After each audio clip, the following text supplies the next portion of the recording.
What's up, guys? Today we're making a beef chili garlic noodle. It comes together in under 20 minutes, is packed with flavor, and is super cost effective, which I love for a big family like mine. This is on a monthly rotation in my home, and once you try it, you'll see why.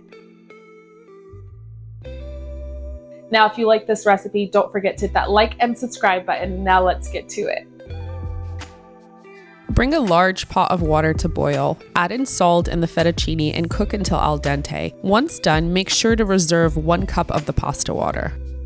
I'm using lots of garlic in this recipe, so I've got my friend Frank here to help me out. Makes things so much easier. Some of the garlic will be used in the sauce and the rest while cooking the meat. I'm using both the green and white parts of the onion, so you'll want to chop them separately and set aside. In a large skillet on medium-high heat, add in your oil and heat for about 2 minutes. Then add in the white part of your onions and saute for about a minute. Add in a teaspoon of the crushed garlic and saute for another minute. I'm using lean ground beef, but you can also use ground chicken or turkey or even tofu. Add in some garlic powder, salt, and black pepper, and make sure not to oversalt. The soy sauce and cheese provide plenty of salt, and you can always add more at the end if needed. You'll cook this until nice and browned.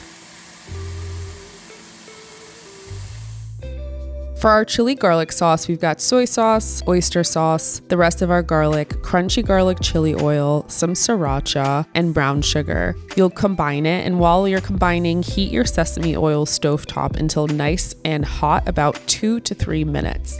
You'll then add it into your sauce and give it a mix. This is where you can taste to see if you want it a little more spicy. It's better to start on the conservative end.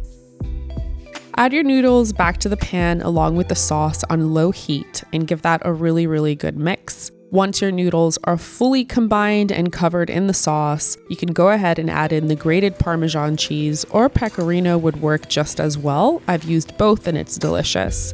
You're then going to add in your reserved pasta water a little at a time until you reach your desired consistency. I used about half a cup and then I reserved the other half a cup for when I was reheating. Top with scallions and you're ready to serve. To plate, I like to start with a generous amount of pasta, of course, and then top with some more green onions, some sesame seeds, some more of my grated Parmesan, and some chili garlic oil.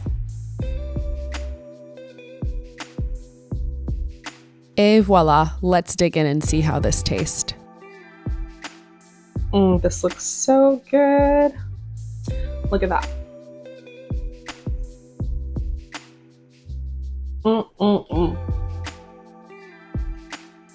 So delicious.